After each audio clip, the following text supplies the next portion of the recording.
Good morning and welcome to the Embedded Executive Podcast. My name is Rich Ness. I am with Embedded Computing Design. This week, my guest is Reza Azar-Durkash. He is the founder and CEO of PQSecure. How you doing, Reza? I'm good. How about you? I'm doing just fine. Thank you very much. So you were on the podcast a year or so ago. I think it was a little longer than that. And we had a fairly good discussion about the CHIPS Act. If it's okay with you, I'd like to start there and let's get an update on what's happened there, both with um, the standard itself as well as what you guys are doing with respect to it. Absolutely. It's a pleasure to be here. So when we talk about the Chips and Science Act, I think it's important to look beyond fabrication and manufacturing, which is already happening and happened in the past few years in the US. Silicon IP design itself is absolutely critical to national security, especially when we are talking about post-quantum and cryptography, as well as advanced cryptographic functions. So cryptographic IP is not a peripheral component. It actually underpins secure boot key management, firmware authentication, and also hardware root of trust. The blocks that are deeply embedded into chips and often they can't be replaced once they are actually deployed.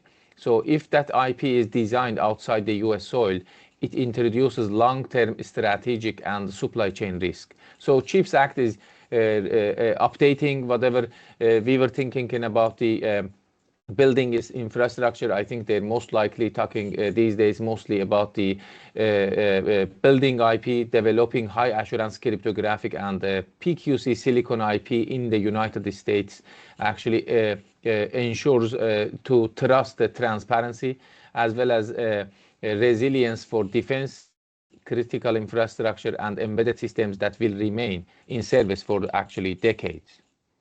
Okay, now you made that sound pretty simple with respect to post-quantum cryptography silicon. That's not nearly as easy as it sounds. Where are we with respect to that? PQC, I think what's happening, you know that a turning point for industry came when NIST started standardizing, finalizing post-quantum cryptographic standards.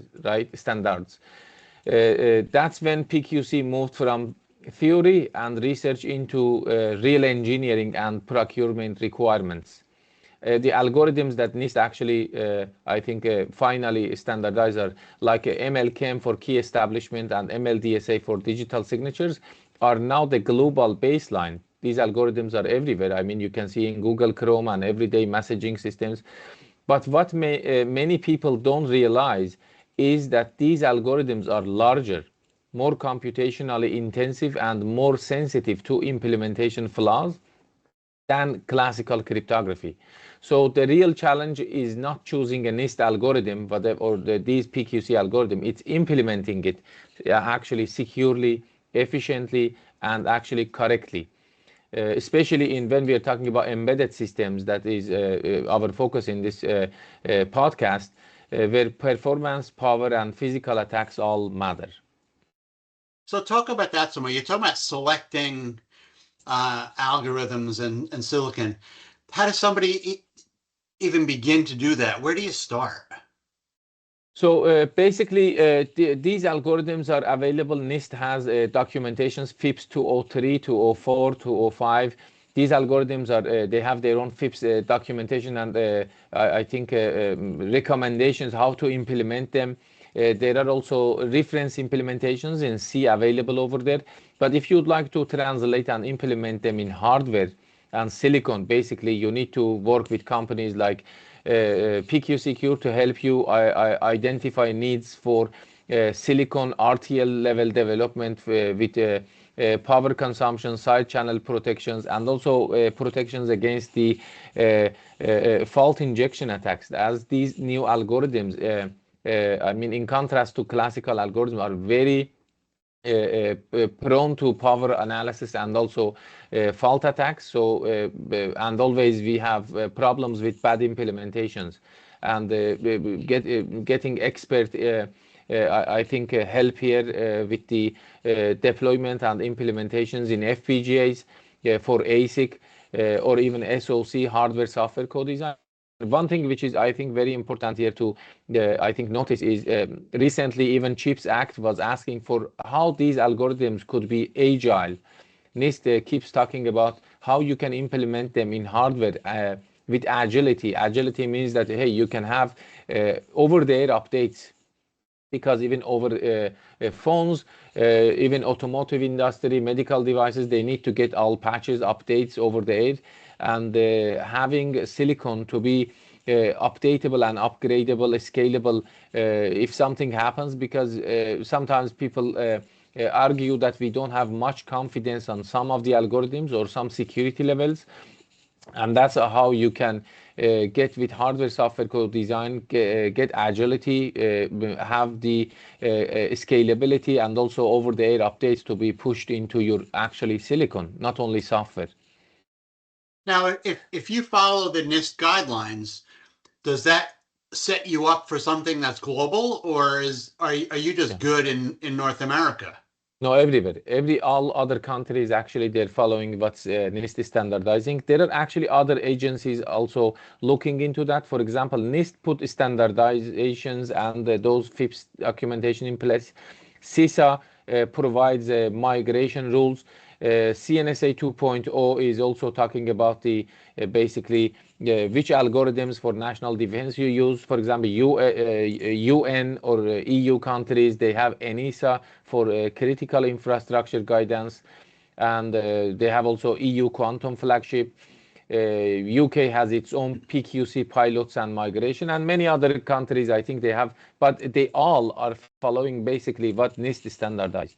So because if they would like to work with US, they would like to, and the purpose was that I think in the past, all these previous classical algorithms, AES, hash functions, elliptic curve, RSA, they all got standardized by NIST and the US government. So. And the EU Cyber Resiliency Act, does that fall under that same category? Exactly, yeah. The EU Cyber Resilience Act or CRA is a major shift because it makes cybersecurity a manufacturer responsibility. So not just an end user concern. If you ship a connected product into the EU, I mean all European countries, you're accountable for its security posture across its entire life cycle. From secure design to vulnerability management and also long-term updates. Whenever you do updates or pushing patches over there, what's important is that this doesn't only affect European companies. Any US company selling globally will have to comply to this CRA. And this CRA effectively pushes security deeper into firmware, hardware, all the way down to silicon, which is where cryptography and hardware root of trust become essential. That's it. Because when you're implementing everything in software, it's not actually completely secure and compliant against those attacks that I was talking about. So it reinforces the idea that security must be designed in, not bolted on later. No, it's not something that comes after thought. So. Okay. And where does PQSecure stand with all this stuff? Of course. So at PQSecure, our role is to bridge policy and standards with real-world deployments. As I mentioned, one of the biggest misconception that PQC is just a software update. In reality, PQC fundamentally changes performance, power consumption, and attack surface, especially when side channel attacks are considered. So we take guidance from NIST CNSA 2.0. The CNSA is a National Security Algorithms, and the CISA, or from the Department of Homeland Security, and translate these into silicon-ready cryptographic IP that customers can actually integrate and ship. The alignment we are seeing today, I think, between the CHIPS Act, EU regulation, NIST standards, and as well as the US national security guidance is actually raised.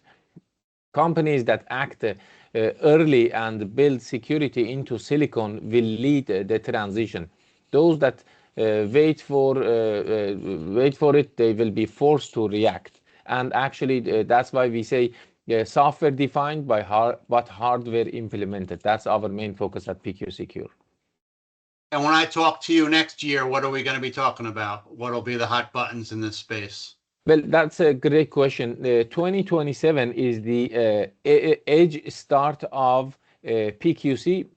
Basically, if you're going to work with US government and you're buying, or US government, I think agencies or defense, if you are buying a new product for PQC, it should be PQC. You can't buy new product if it's still using classical crypto. That starts from 27. That's the deadline for 27. By end of 27, everybody should be compliant. By 2030, you need to start migrating completely your previous algorithms to or crypto engines to PQC. 2033 is actual deadline that you should turn off all classical, either in software or hardware, they should be turned off, and you should be completely PQC. And even you can't use hybrid moving on from 2033. Very good. Well, thank you very much, Reza. That's very enlightening and certainly puts people in the right direction to tell them what they should be looking out for. Exactly. It was a pleasure to be here. Thanks for having me. That was Reza Azardurkesh. He is the CEO and founder of PQSecure, and I am Rich Nass with Embedded Computing Design.